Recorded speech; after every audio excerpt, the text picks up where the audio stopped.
Good morning.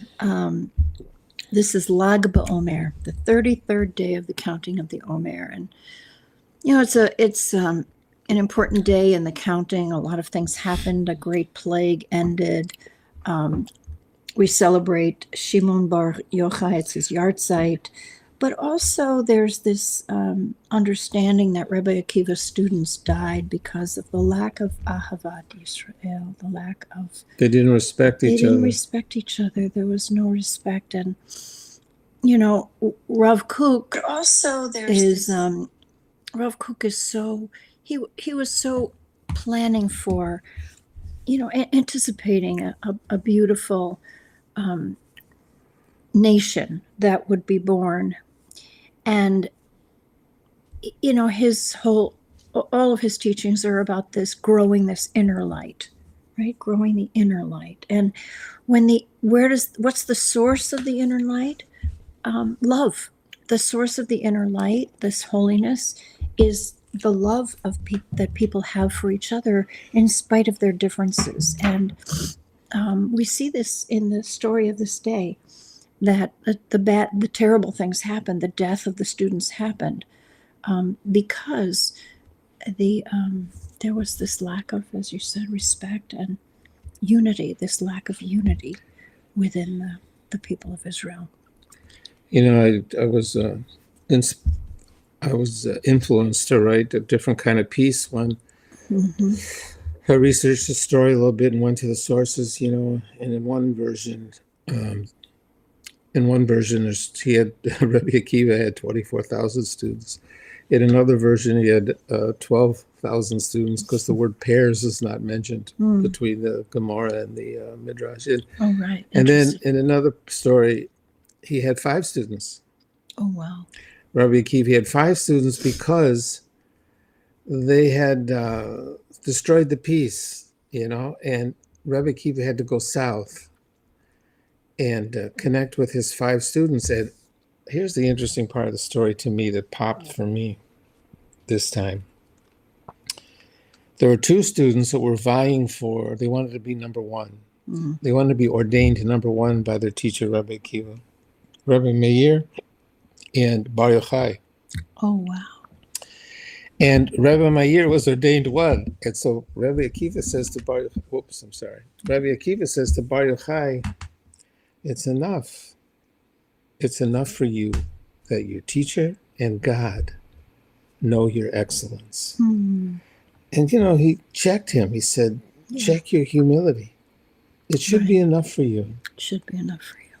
You're not number 1. What is this? You have to be the first right. student. What difference does that make? Right. So I started thinking about that, because what happened in the story is katnut, small-mindedness, then it opens onto godlut, and then greatness, largeness, and then you have something new for the future. You have a person, a character in our tradition, Bar Yochai, who becomes the paradigm for the deep, deep teachings. The mysticism. He brings it, and he's the secret teachings, or Haganuz, the hidden light. The deep, deep teachings, and he's referred to over and over, generation by generation. And when the great teachers in generations to come, and centuries to come, they're asked, so where did you learn these things? And they would say, the voice of Bar Yochai is speaking through me. I am Bar Yochai, I am Bar Yochai. The Baal Shem Tov, Lizzato, the Italian, the Holy Ari. And, something great opened up from something quite small-minded. Do you think that had he been number 1, it wouldn't have happened that way? That's the piece that I wrote. The piece that I wrote is that Rabbi Akiva educated him, and he checked him on his humility, and because of that, Bar Yochai grew into a bigger person. So first you think you know, he grew then into you don't know. Bigger person, or his legacy lived on. What he cared deeply, what he ended up really caring about. Yes, and his legacy is built on his story. It is built on his story. Right. It wasn't made up. And right. So it's that principle that first you think you know, then you don't know. Then you know. And then you know. Then you know. And that's in the Sphiro too. In the in the potencies, the elementals that we celebrate. Today is Hod within Hod, which means Oof. humility within humility. And this was the Wow. message that Bar Yochai Wow. learned. He had to Is learn that that. always? Is that always Lag BaOmer? Hod and Hod? Must be. Yeah, Must be always Hod and Hod. Yeah. Wow. the 18th of Iyar. Wow. So Wow. yeah, it's This it's is a big story. This is a big day. It's a big day. And it is a big story. So many levels. So many levels. Also, I brought up something interesting too. I put it on my Substack. There's a song. Oh yeah. There's a song that's associated with Bar Yochai. It's a very holy song. It's not given over everywhere. It's given over only certain occasions, and it's dear to certain communities, especially North African communities.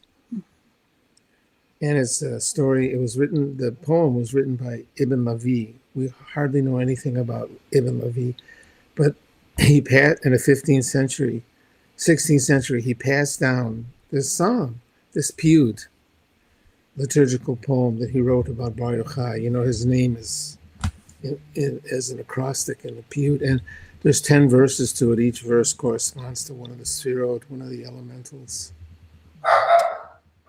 So the song had the legend that it serves to align spirit and body, and it was given over, especially like in the Moroccan community. And Ibn Lavi himself was on. We know a little bit about him, but only a little. He was traveling across North Africa to connect with his ancestors, his ancestors who he had discovered were in Baghdad. And he got delayed in Tripoli. When he arrived in Tripoli, pretty much all Torah knowledge had disappeared from Tripoli, and he stayed there. And he returned Torah knowledge to the deserts of the Lu, we call it, the desert there. Anyway, so we have this basic story about him, and he has a child. The child is silent. It's a beautiful story, and then we have this song that has acquired big holiness. So I recorded the chorus of it just for the heck of it. I put it on my Substack, and not the whole song, just the chorus. Here's the chorus. Bar Yochai nimshachta ashrecha שמהן ששון מחבריך. Bar Yochai, you're anointed with joyousness, the joy of oil that you receive from your companions, your friends.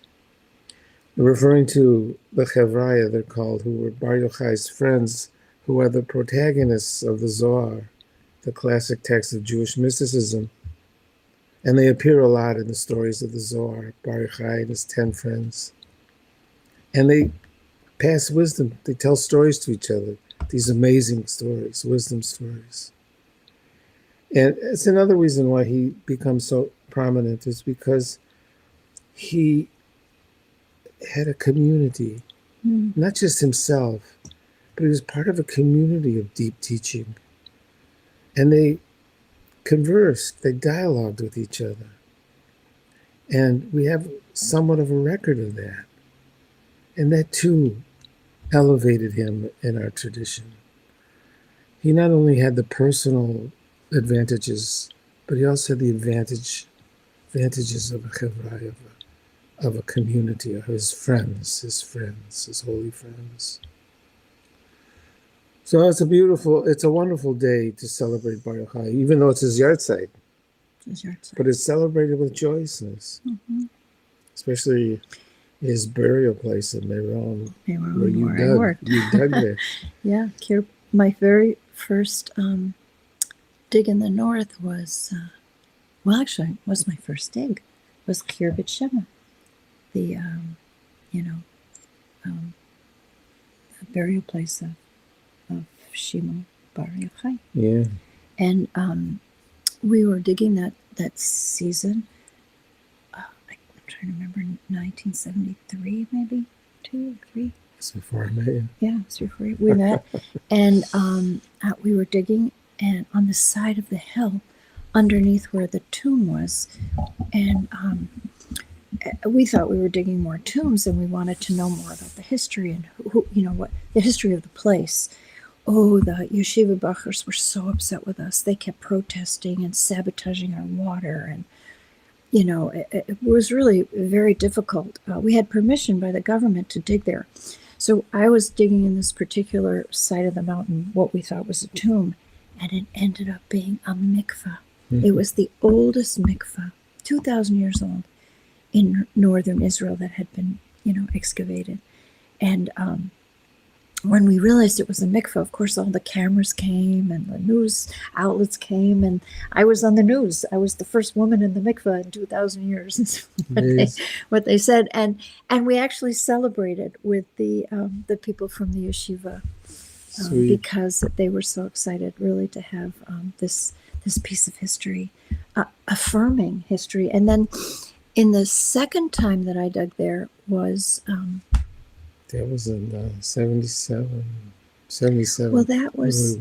But that I dug there another time, and that was in Meron. Uh-huh.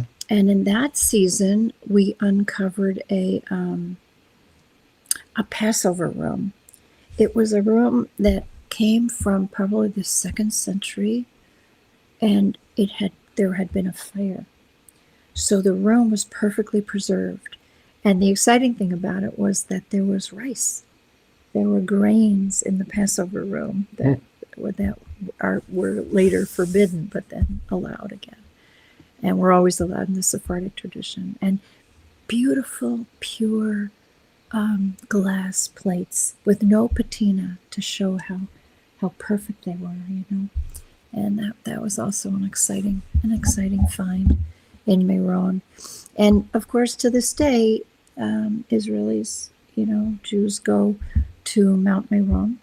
They go to that place, Kirbet Shema, and they light fires. I was watching them last night. Oh, you were? Yeah.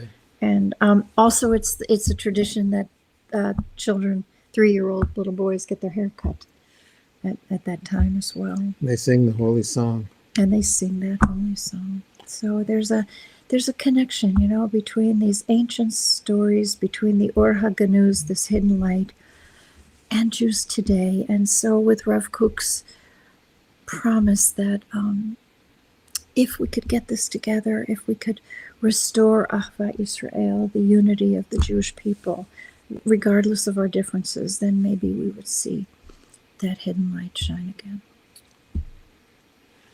Thanks for joining us, brothers and sisters. Shabbat Shalom. We appreciate you. Continue counting the Omer. Today, the 33rd day, Lag BaOmer. Continue counting. We'll see you on Monday. Shabbat Shalom. And we'll see you back here Monday morning. Bye, babies.